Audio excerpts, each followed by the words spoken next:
Hi, Steve Stine from Guitar Zoom here, and welcome to my beginner guitar course video lesson series on YouTube. Now, in this video, we're going to be talking about how to tune the guitar. There's really three different things that you can do to learn how to tune your guitar.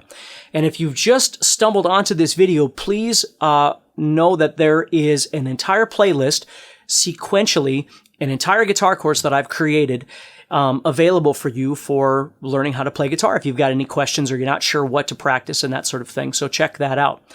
All right, so let's go ahead and get started with tuning. Now, I'm going to say this right up front. Tuning, especially if you're a beginning guitar player, tuning is its own beast to learn how to do. You've got to have kind of an ear for learning how to hear pitch and that sort of thing. And I don't know, it's just really frustrating, but it is something that we do need to talk about. If you've got a friend or a family member or somebody that you can take it to help you tune for a while, I would strongly suggest that. But basically, there's two parts to this. Now, we've already talked about the names of the strings, E, A, D, G, B, and E. Now, in order to tune the guitar, you've got to have some sort of reference to tune it to. Now, you can either tune it to, an external device, by ear. Maybe that's a piano or a pitch pipe or something like that, where you would go to the piano and you'd play a low E on the piano, and then you tune that string to the low E. And then you go to the A on the piano and you tune to that, and then you go to a D and so on. Nowadays, what's really nice is you can go right out do a web search or even on YouTube, look up online guitar tuner, and you're going to have one right there that you can listen to. It'll show you the strings, and you just click the little string and it vibrates, and then you have to tune it. Here's the deal though. You've got to be able to hear the sounds. You've got to be able to match the sound that your sixth string is with the sound that you're hearing from, the online tuner or the piano or whatever it might be. Okay? And that can take a little while if you've never done this before, so don't be so hard on yourself. But basically what happens is you only have three choices when you're tuning. Either you're low or flat, we call it, or the string is in tune already, or you're too high, the string is too high, or sharp, we call it, okay?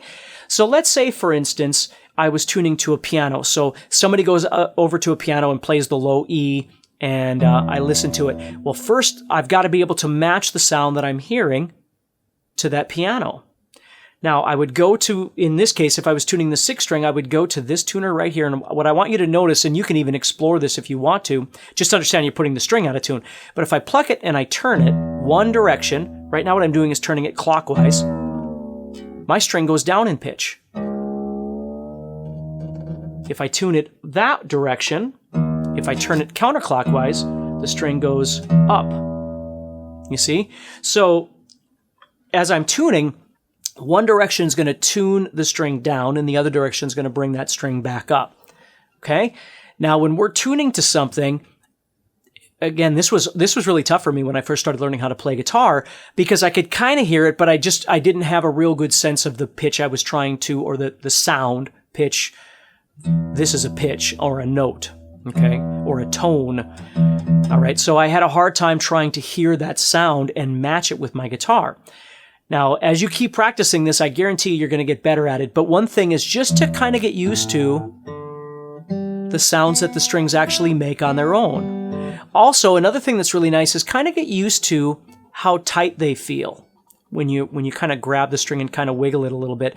Because if the string was really low, it's going to feel really wobbly, and you're going to go, well, that doesn't feel right. Or if it was tuned way too high, it's going to feel really tight. And again, it takes a little while to get used to that, but that's one way of tuning, is to tune to an outside source. Again, an online tuner or something on your computer or your mobile device or something, or a piano or another guitar or whatever it might be. Another thing that you can do is you can use an electronic tuner, which if you look here, that's what this little thing is here. I'm not sure if I can get this. Let me take it off here so you can see this. There we go. This is a tuner. Okay, so I've got this clipped onto the top of my guitar here. There we go. And what I can do is when I pluck each string, okay, it tells me what it's hearing. It doesn't tell me to go up or down, it just tells me what it's hearing. So this string I know is an E string, I learned that. So if this tuner said D or D sharp or something like that, and again, don't get all hung up on all that stuff right now, but I have to know alphabetically that D is lower than E, so I would have to bring it up. Now, if that tuner said something like F, then I'm probably a little high. My guitar is tuned a little high, right? A little sharp. Goodness sakes. Anyway, the other thing is as you're learning how to tune like this, it becomes really difficult because sometimes you're not sure if your guitar is tuned a little bit sharp or it's tuned a little bit flat, and then you start trying to tune it, and if your guitar is already a little sharp and you start turning that the wrong direction, you're going to bust a string. Well, again, that's not the worst thing in the world. You just need to go back and, buy another string and have someone put it on for you or whatever. But it does, again, take a little while to get used to. So, some sort of tuner works really great. You can buy tuners that sit on the floor that you plug into. You can buy tuners that clamp on your guitar like this, which work really great for me. And basically, all I want to do is tune it. So, on my tuner, it'll turn green when it's in tune. If it's red, it's out of tune. So I just...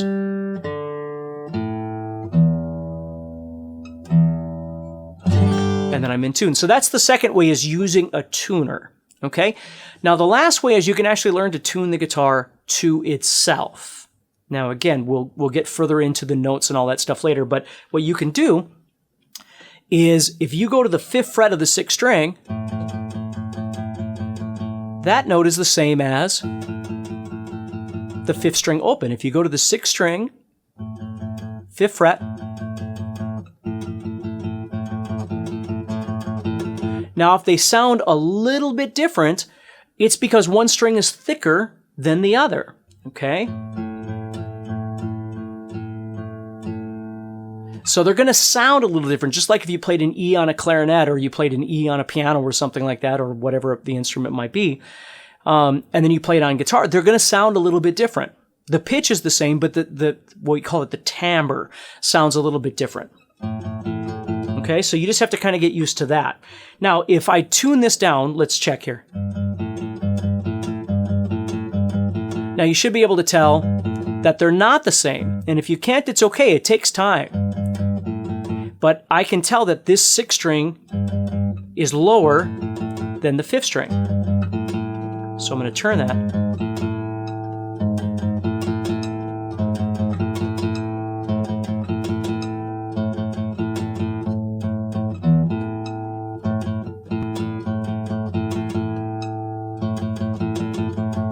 And there I go.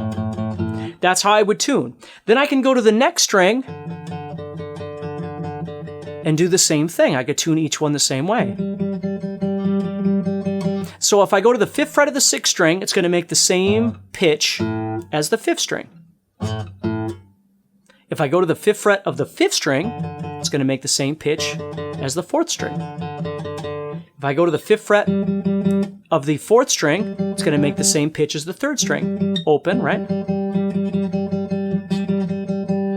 And then this one's the tricky one. When I go to the 3rd string, I have to go to the 4th fret. That's the only one that's different. And then I go to the 2nd string, 5th fret, and I can tune that way as well. So please understand that a lot of times when I'm teaching classes, tuning is one of the last things that I like to talk about. I usually have a couple of assistants in the class that tune everybody's guitars, because it can be very frustrating to students if you're first learning how to play, and it really isn't getting you on the path to playing, it's just getting you on the path to tuning, right? Where I want you scratching and I want you making chords and all that stuff. But tuning is very important, there's no doubt about it, okay? Just give yourself a break with tuning until you get a little bit better at it. The other thing I would say is, if you don't bump your guitar or drop your guitar or have a little kid around the house or a brother or sister that cranks on these things, it's only going to go out of tune so much, right? I mean, it's not like you're going to wake up the next day and these things are just going to be massively different than yesterday. If you don't mess with them, yes, they will go out of tune a little bit because each string is going to, stretch out and things like that. The world's an imperfect place. But if you don't turn these or have somebody else turn these or drop your guitar or something like that, there's only so much that those are actually going to go out of tune. from practice to practice. And if you do need help, again, you can always call somebody or try it out your own.